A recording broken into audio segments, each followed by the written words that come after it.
Magical scooter boat. निर्मल नाम का एक गांव था।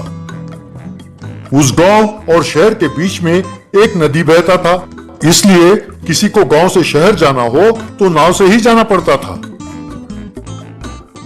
एक दिन बहुत सारे लोग शहर जाने के लिए नदी के किनारे नाव का प्रतीक्षा कर रहे थे। बहुत देर बाद एक नाव वहां आया। गांव की सरपंच देवी नाव वाले से, क्यों राजेश, इतनी देर लगा दी? मैंने कल ही तुम्हें बोला था ना कि मुझे एमएलए साहब से मिलने जाना है। मैडम, आपने कहा था शहर जाना है, आपने एमएलए से मिलना है नहीं कहा था। अगर आप वो बात कल ही कह देते तो मैं प्रबंध कर देता, फिर आपको एमएलए तक जाने की जरूरत ही नहीं पड़ती। तुम मेरा क्या काम करोगे? पागल हो क्या? और ये क्या, मैंने सुना है कि तुम लोगों से ज्यादा पैसे किराए के ले रहे हो।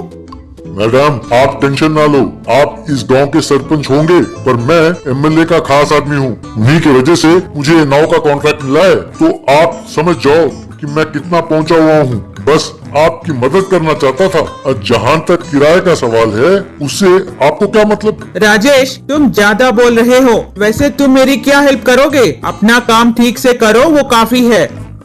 राजेश ने देवी को नाव में बिठाकर दूसरी ओर शहर ले जाकर छोड़ा। एमएलए से देवी, सर, हमारे गांव को शहर से जोड़ने के लिए एक पुल बांधना होगा। लोगों को नाव से पार करने में दिक्कत होती है। तुम निर्मल गांव की सरपंच हो ना? सुना है कि तुम लोगों के सामने राजेश पर बहुत चिल्ला रही थी। तुम अपने आप को समझती क्या हो? तुम कोई मिनिस्टर हो? दोबारा तुम्हारी शिकायत आई तो मैं तुम्हें अपॉइंटमेंट भी नहीं दूंगा। चलो जाओ यहाँ से। तुम्हारे गांव के लिए कोई पुल नहीं बनेगा। राजेश के भरोसे ही रहना होगा। बेचारी देवी दुखी होकर वहाँ से चली गई। देवी के पिताजी ने देवी को दुखी देखकर अपने जान पहचान के स्कूटर मैकेनिक को बुलाया। देवी से उसके पिताजी, देखो बेटा, इसका नाम विक्की है, बहुत होशियार है, अभी अभी वो शहर से आया है, काफी पढ़ा लिखा है, कोई परेशानी हो तो बताओ, ये तुम्हारी मदद करेगा।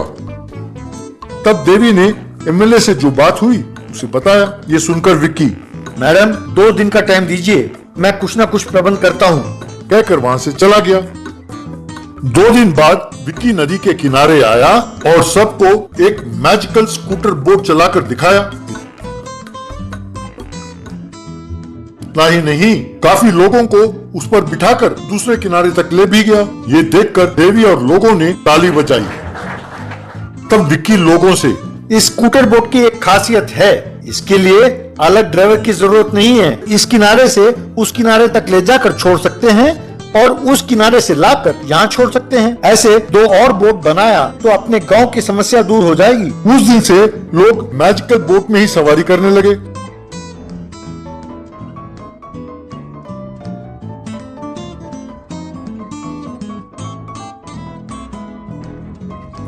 राजेश की नाव में लोगों ने जाना बंद कर दिया। तब राजेश वहां आकर देवी और लोगों से, तुम लोग ये सब क्या कर रहे हो? यहाँ नाव चलाने का कॉन्ट्रैक्ट मेरा है, कोई होशियारी दिखाओगे तो बात एमएलए तक पहुँचेगी, तब इस गांव को ही भुगतना होगा। तो जाओ, करो शिकायत तुम्हारे एमएलए से, कमबख्त, कहकर डांटा। तब राजेश ने जाकर एमएलए को सब कुछ बताया। मैं नहीं जानता कि तुम क्या करोगे। कल उस गांव में ना कोई स्कूटर बोट होनी चाहिए और ना ही तुम्हारा नाव। मेरे पास आने के लिए देवी को तय कर ही आना होगा।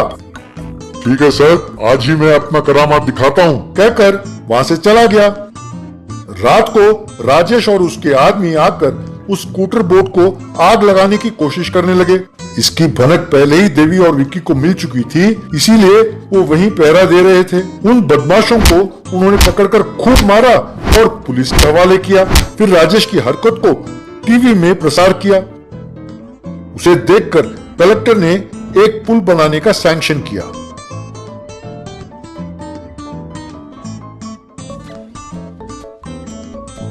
तब गांव वालों ने देवी और विक्की का जय जयकार किया।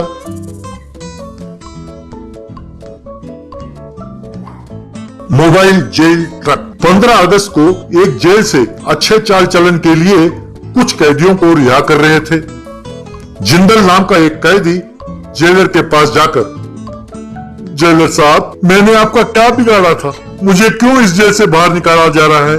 इस जेल से जा रहा हूँ तो ऐसा लगता है कि मानो मैं अपने घर से ही बाहर निकाला जा रहा हूँ। मेरा और 2 साल की सजा है ना सर, प्लीज जेलर साहब मुझे यहीं रहने दीजिए ना। वैसे भी बाहर लोग उस नए महामारी से परेशान हैं और लॉकडाउन भी चल रहा है। ऐसे में मैं समाज में जाकर कैसे जी पाऊंगा जेलर साहब? मेहरबानी करके जब तक वैक्सीन नहीं बन जाता मुझे यहीं रहने दीजिए प्लीज, मैं आपके पैर पड़ता हूँ, कहकर मिन्नतें करने लगा। लगता है तुम्हें यहाँ की मुफ्त की रोटियां तोड़ने की आदत पड़ गई है। दिन में 2 अंडे, हफ्ते में 1 बार चिकन खा खा कर चर्बी चढ़ गई है। खाने और सोने के अलावा तुमने यहाँ कुछ भी नहीं किया, इसीलिए इस मौके का फायदा उठाकर हम तुमसे छुटकारा पा रहे हैं। ऊपर से तुमने जोश में आकर जुर्म किया था, तुम्हारा चोरों वाला दिमाग नहीं है, इसीलिए बाहर जाकर अच्छी जिंदगी गुजारो और ईमानदारी से रहो। दोबारा गुनाह करके जेल आए तो तुम्हारी हड्डी तोड़कर बासी खाना खिलाऊंगा, खबरदार। जिंदल दुखी होकर चला गया। वो अपने घर गया। वो एक अनाथ था, उसके घर पे कोई नहीं था, उसे घर में कुछ भी नहीं सूझ रहा था। वो यहाँ वहां टहलने लगा। खाना बनाने के लिए रसोई में गया। भरत जेल में तीनों वक्त सब्जियों के साथ खाता था, अब मुझे ही खाना बनाना पड़ रहा है, सब मेरी किस्मत है, यूं सोचा। बाद में जिंदल ने घर की सारी खिड़कियां और दरवाजे बंद कर दिया। अब चैन है, कुछ भी कहो। जेल की 4 दीवारी में जो प्राइवेसी है वो घर में कहां, ऐसा सोचा। रात को नींद नहीं आई, साधारण कपड़े पहन नहीं सका और जेल की वर्दी सिलवा ली। एक दिन जिंदल, मुझे यहाँ रहना पसंद नहीं है, मैं घर पर रहना नहीं चाहता, मैं जेल के बाहर जी नहीं सकता। पर दोबारा जेल गया तो जेलर मुझे रहने नहीं देगा, अब क्या करूं? तभी उसे घर के बाहर एक ट्रक दिखाई दिया। उसे तुरंत एक बढ़िया सा उपाय सूझा। उस ट्रक के पिछले हिस्से को उसने 2 हिस्सों में बांटा, आधा पुलिस स्टेशन की तरह और आधा जेल की तरह बनवाया। बंटी नाम के एक व्यक्ति को उसने पुलिस की वर्दी पहनाया। जिंदल उस ट्रक के जेल में गया। बंटी ने जेल को ताला लगाया। बंटी हर रोज 3 वक्त का खाना जेल में आकर देता था। जिंदल बड़े चाव से उस जेल की रोटी को खाता था। उसी तरह बंटी हर रोज जेल में आकर जिंदल की खूब ठुकाई करता था।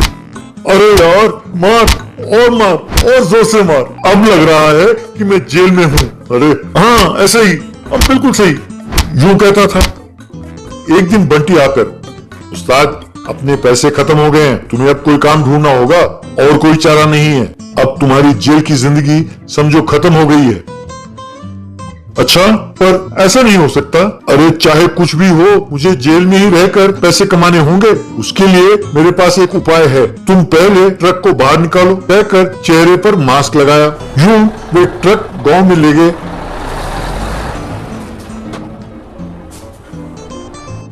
उसे देखकर लोग हैरान हुए और ट्रक के पास भीड़ जमा हो गई। जिंदल नीचे उतरा और माइक पकड़कर, मेरे प्यारे गांव वालों, आप सब ने रिसोर्ट, बोट हाउस वगैरह में खूब एंजॉय किया होगा। आप उन सब से अब ऊब चुके होंगे। ऊपर से इस लॉकडाउन के समय में आप सब अपने मन में यही सोच रहे होंगे कि अरे घर से तो जेल अच्छा है। आप लोगों के लिए एक चेंज और शांति की आवश्यकता है, इसीलिए आइए और जेल की जिंदगी का अनुभव लीजिए। एक दिन जेल में रहने के लिए एक व्यक्ति का सिर्फ 500 रुपए, खाना और सोना फ्री। इसी तरह अगर आप में से किसी को बदन का दर्द हो, हमारा एसआई बंटी लाठी से मसाज करके बदन का दर्द दूर कर देगा। इस मौके को हाथ से ना जाने दें। लॉकडाउन और महामारी से परेशान लोग इस जेल का अनुभव प्राप्त करने के लिए टूट पड़े। जिंदल हर एक से पैसे लेकर जेल में डालने लगा। एक दिन जेल में बिताकर बाहर आया एक व्यक्ति जिंदल से, वाह, आज जेल में दिन बिताया तो मजा आ गया। भैया घर पर पत्नी के अत्याचार से बचा। भैया मैं हफ्ते में एक दिन यहाँ आकर जेल में रहूंगा, मुझे परमानेंट मेंबरशिप कार्ड देना प्लीज। इस तरह जिंदल उस मोबाइल जेल को लेकर गांव-गांव जाने लगा। कुछ लोगों ने तो उस जेल में हनीमून भी मनाया, बच्चे बर्थडे पार्टी भी मनाने लगे। इस तरह जिंदल ने खूब पैसे कमाए। एक दिन जेलर ने एक चेकपोस्ट पर जिंदल के ट्रक को रोका। जेलर साहब, अरे आप ये क्या, आपकी सिविल ड्यूटी में बदली हुई है क्या? हाँ भाई, मेरी किस्मत ही ऐसी है कि उन्होंने मुझे प्रमोट करके डीएसपी बना दिया। मैं भी तुम्हारी तरह जेल को बहुत मिस कर रहा हूँ। तुमने बहुत बढ़िया धंधा शुरू किया है, शाबाश।